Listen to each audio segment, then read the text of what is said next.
Assalamu alaikum wa rahmatullahi ta'ala wa barakatuh. Bonjour tout le monde. Aujourd'hui, nous avons la leçon Écrire la suite d'un récit, page 119. Donc, suivez la vidéo jusqu'à la fin. Donc, ici, je vous ai schématisé les principaux ou bien les principales parties de récit. Alors, c'est quoi d'abord un récit? C'est le fait de raconter ou bien de relater des événements, soit des événements qui sont vrais ou bien imaginaires. On peut les raconter oralement ou bien on peut les écrire. Les différentes parties du schéma narratif ou bien du récit.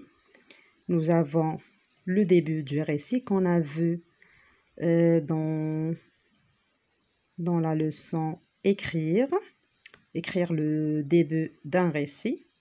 On a vu que le début du récit ou bien la situation initiale, dans le début du récit, on présente les personnages et on précise le lieu et le temps. Et dans cette leçon, c'est-à-dire la leçon d'aujourd'hui, nous allons voir le milieu, qui veut dire la suite des événements. C'est quoi le milieu? Alors, c'est un événement ou bien une action qui est imprévue, qui déclenche ou bien qui change la situation du début. Et nous avons, en troisième lieu ou en dernier lieu, la fin du récit qui est la situation finale. Donc, nous suivez la vidéo pour voir ce que c'est que la suite des événements ou bien le milieu du récit. Ici, nous avons ce texte devant nous, c'est la suite du récit qu'on a vu dans la page 105 de Kaukura. Alors, cette partie, elle présente la suite du récit. Nous allons lire cette partie. Un soir où il n'avait rien pêché, Kaukura, fatigué, aborda une île qu'il ne connaissait pas pour se reposer. Grâce à la lune, Kaukura distingua un groupe de fées formant une ronde. Nous avons ici les fées devant nous dans cette photo. Ce sont des fées. C'est imaginaire, c'est-à-dire que ces fées n'existent pas dans la vérité. Un groupe de fées formant une ronde au-dessus de l'eau, comme vous voyez devant vous. Tout à coup, les fées se penchèrent tout ensemble en arrière et tirèrent hors de l'eau un curieux tissu à trous, c'est-à-dire le filet, rempli de poissons dodus et dorés. Nous allons commencer à répondre aux questions. On commence par la première question. Que fait Kaukura un soir où il n'a rien pêché? Donc un soir, il n'avait rien pêché. Kaukura, fatigué, aborda une île, c'est-à-dire il s'arrête dans une île qu'il ne connaissait pas pour se reposer. C'est ce qu'il a fait. Il s'est arrêté dans une île qu'il ne connaissait pas pour se reposer. La deuxième question, quel événement inattendu se produit alors? Grâce à la lune, Kaukura distingua.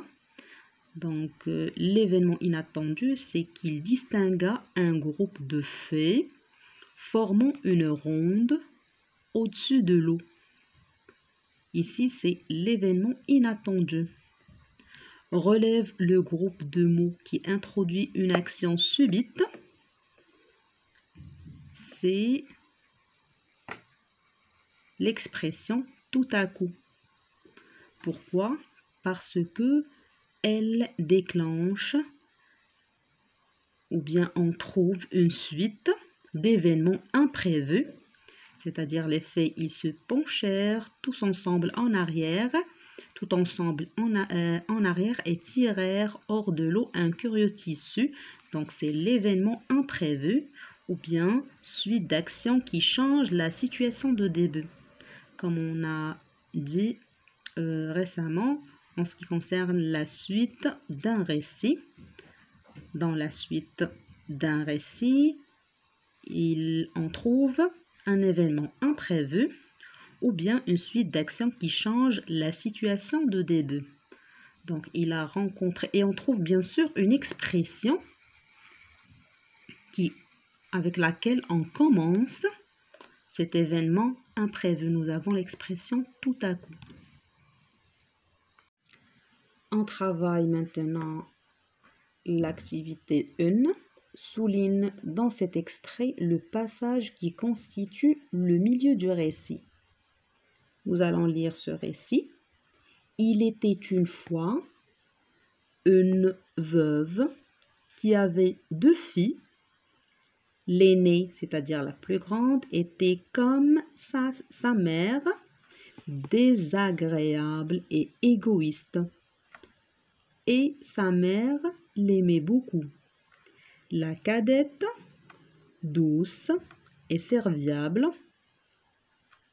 était toujours chargée de tâches ménagères et des corvées de la maison. Un jour,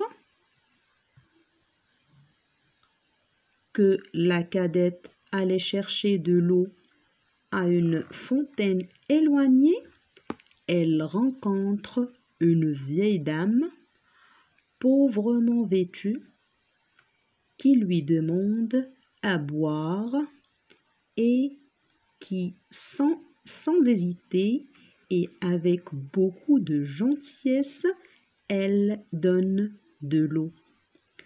Pour la remercier, c'était une fée et lui fait don de transformer toutes ses paroles en diamants et autres pierres précieuses. Devant un tel miracle, le lendemain, la mère envoya l'aînée des filles chercher de l'eau à son tour. Donc, dans ce récit, on trouve le début du récit, là où on présente les personnages. On vous dit qu'il y avait une maman avec ses 2 filles, il y avait l'aînée et il y avait la cadette. L'aînée qui était égoïste comme sa mère et la cadette, elle était douce et serviable et elle faisait toujours les tâches ménagères et les corvées de la maison. Et après, on déclenche la suite des événements ou bien un événement imprévu. On vous dit un jour, c'est là, cette expression, on trouve l'expression un jour et après, on vous annonce la suite des événements où il y a une action qui change la situation du début. Un jour, la cadette allait chercher de l'eau à une fontaine éloignée. Elle rencontre une vieille dame pauvrement vêtue qui lui demande à boire et à qui, sans hésiter et avec beaucoup de gentillesse, elle donne de l'eau. Pour la remercier, c'était une fée et lui fait don de transformer toutes ses paroles en diamants et autres papiers précieux. Là où il y a la suite du récit. Ici, on trouve le début et on vous annonce la suite en employant cette expression un jour. Donc, souligne dans cet extrait le passage qui constitue le milieu du récit. Donc, c'est ça le passage un jour, la cadette, et vous terminez. Activité numéro 2. Classe ces expressions selon qu'on les trouve au début ou au milieu du récit. Nous avons plusieurs expressions, vous devez les classer ici dans ce tableau. Vous allez mettre les expressions qu'on emploie au début du récit et les autres qui sont employées au milieu. Alors nous avons « il était une fois ». Il était une fois, on commence la plupart du temps par ces expressions. Donc, c'est pour le début du récit. Nous allons la mettre ici. 1 et 2. Ici, c'est 1. Soudain, là, cette expression, on l'emploie pour déclencher ou bien pour annoncer une suite d'événements imprévus. 2. Un jour, c'est comme dans l'exercice précédent, c'est pour le milieu ou bien la suite du récit, c'est 2. Tout à coup, la même chose, 2. Ensuite, c'est 2. Autrefois,